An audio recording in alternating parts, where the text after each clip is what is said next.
ভিডিওর শুরুতেই দুইটা কালো কুচকুচা কড়াই নিয়ে হাজির হয়ে গেলাম। তো আসসালামু আলাইকুম, সবাই কেমন আছেন? আশা করি ভালো আছেন। আমি আল্লাহর রহমতে অনেকটা ভালো আছি। আর সংসার জীবনে এমন কারণ নাই যে বাসায় আর কি কালো কড়াই নাই। আসলে কালো কড়াই ছাড়া মনে হয় সংসার জীবনটা অসম্পূর্ণ। যাই হোক, আর এখানে কিন্তু তেলটা গরম হয়ে আসলে তো মাছগুলি কিন্তু দিয়ে দিলাম। মাছটা নুন হলুদ আর কি মরিচের গুঁড়া দিয়ে সুন্দর করে আর কি মেখে রাখছিলাম। আর এই তো তেলটা গরম হয়ে গেলে দিয়ে দিলাম। আর প্যাকে কিন্তু যে কড়ার ভিতরে কিছুটা আর কি সরিষার তেল দিছি, আর কয়েকটা আর কি শুকনো মরিচটা দিয়ে দিলাম। একটুখানি ভর্তা খাইতে মন চাইতেছিল, যে ইফতারিতে ভর্তা দিয়ে আর কি ভাত খাবো। আর ভর্তা কার না ভালো লাগে বলেন? আর পুরা বেগুনের ভর্তা হইলে তো কোনো কথাই নাই। তো বেগুনটা কিন্তু আর কি ভিডিও করার আগে আর কি আমি সুন্দর করে পুড়িয়ে নিচে চুলায়, আর সুন্দর করে আর কি পুরাইছে। পুরা বেগুনের সুন্দর একটা ঘিরান না, খুবই ভালো লাগে কিন্তু।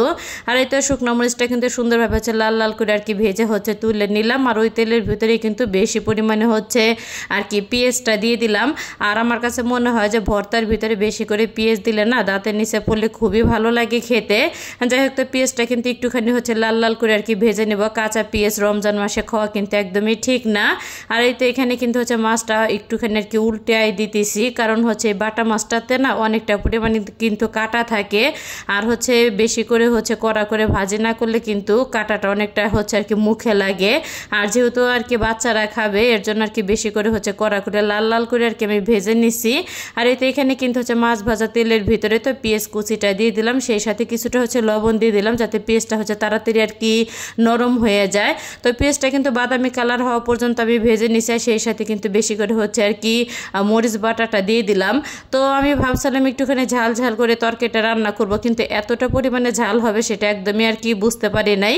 তো ভিডিও করার তালে তালে অনেকটা পরিমাণে আর কি মরিচ বাটা দিয়ে দিয়েছি, কিন্তু তরকারিটা খেতে কিন্তু অনেক মজা হয়েছে। যেহেতু আমরা সবাই ঝাল পছন্দ করি, তারপরেও দেখা যাচ্ছে যে একটুখানি আর কি বেশি হয়ে গেছে। যাই হোক, আর এই তো মশলাটা কিন্তু কষানো হয়ে গেলে এখানে কিন্তু কাঁচকলা এবং আলুটা দিয়ে দিলাম। তো কাঁচকলা দিয়ে আর কি মাছটা রান্না করবো। আর কাঁচকলা কার কার ভালো লাগে অবশ্যই কিন্তু কমেন্ট করে জানাবেন। কাঁচকলাটা না যেভাবে রান্না করা যায় না কেন, খেতে কিন্তু অনেক মজা লাগে।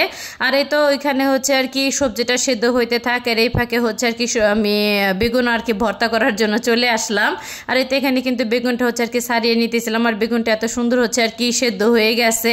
আর এতে মরিচটা আর কি লবণ দিয়ে সুন্দর করে চটকিয়ে নিতেছিলাম। আর সেই সাথে কিন্তু এই যে ভেজে রাখা আর কি পেঁয়াজটা দিয়ে দেবো। যেহেতু আর কি সরিষার তেল দিয়ে পেঁয়াজটা আর কি আমি ভাজছি, এর জন্য আর কি কাঁচা আর কি সরিষার তেলটা দেবো না।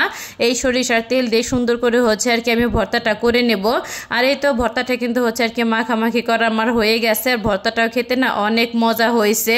আসলে রোজা সারাদিন থাকার পরে মনে হয় যে কি খাবো সন্ধ্যার পরে, এমনটা আর কি মনে হয়। তো আমার ভাজা পোড়া জিনিসটা না একদমই ভালো লাগে না। আমার কাছে মনে হয় ইফতারি করার পরে পেট ভরে ভাত খাইলে সব থেকে ভালো লাগে। আমার মতন ইফতারিতে আর কি ভাত খাইতে কে কে পছন্দ করেন অবশ্যই কিন্তু কমেন্ট করে জানাবেন। আর এই তো মগগুলি আর কি একটু ময়লা হয়ে গেছিলো, তো মেজে ধুয়ে পরিষ্কার করে নিলাম আমি। তো মাছগুলি দেওয়া হয়ে গেলে না 2-3 মিনিটের মতন আর কি আমি কষিয়ে নিছি। যেহেতু মাছটা কড়া করে আমি ভাজছি, তো একটুখানি কষিয়ে নিলে দেখা যাচ্ছে সুন্দরভাবে মশলাটা আর কি ঝোলটা তো মাছের ভিতরে আর কি ঢুকবে। তো কষানো হয়ে গেলে কিন্তু ঝোলের জন্য পরিমাণ মতন আমি পানি দিয়ে দিলাম। তো পানিটা দেওয়া হয়ে গেলে তো রান্না হওয়া পর্যন্ত আর কি অপেক্ষা করব। তো লাস্টের দিকে একটুখানি ভাজা জিরার গুঁড়াটা দিয়ে আর কি নামিয়ে নিছি আমি। তো ভিডিওটা এখানে শেষ করলাম। সবাই ভালো থাকবেন, আল্লাহ হাফেজ।